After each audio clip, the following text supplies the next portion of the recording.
Hello everyone, my name is Time, and thank you for lending me some of yours for this video. I was playing Dead by Daylight on stream yesterday to prepare 1 million blood points for the new killer release today, the Ring chapter.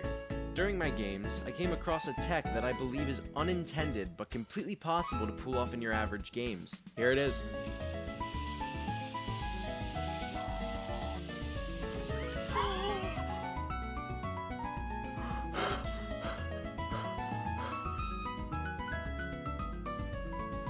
What just happened?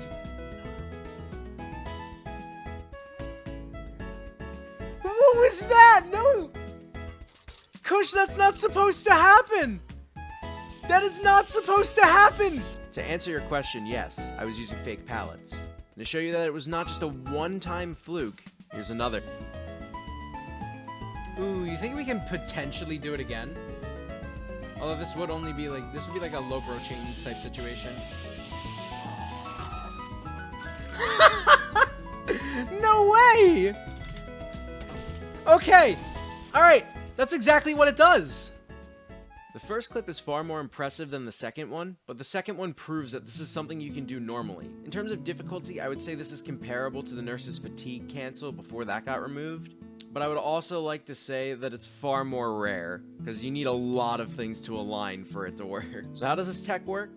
To start, we need to talk about pallet stun registration.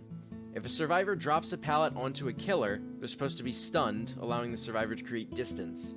However, the killer can hit the survivor even after the pallet is dropped if the server detects the hit went through first. This is the best case scenario for killers in a chase. You get a hit on the survivor, and you get the pallet out of the way.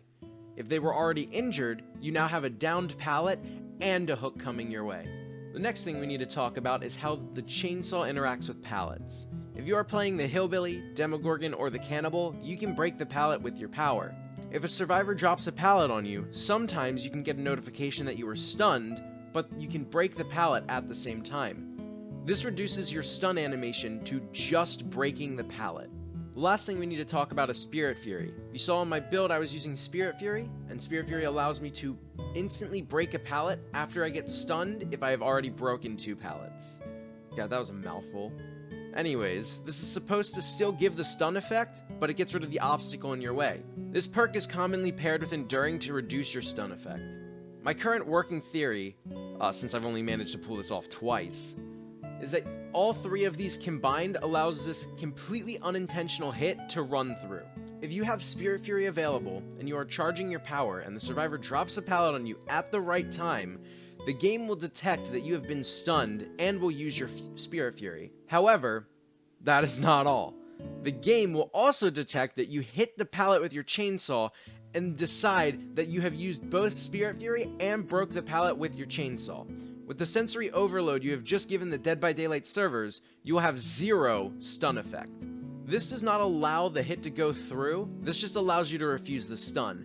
To get the hit, you need the server to detect that you have hit the survivor first, so there's a bit of luck involved with that part. However, it is still really cool to see.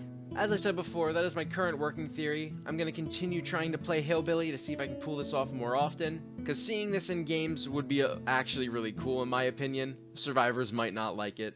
But to all of you 6 Billy mains out there, I urge you to try this out.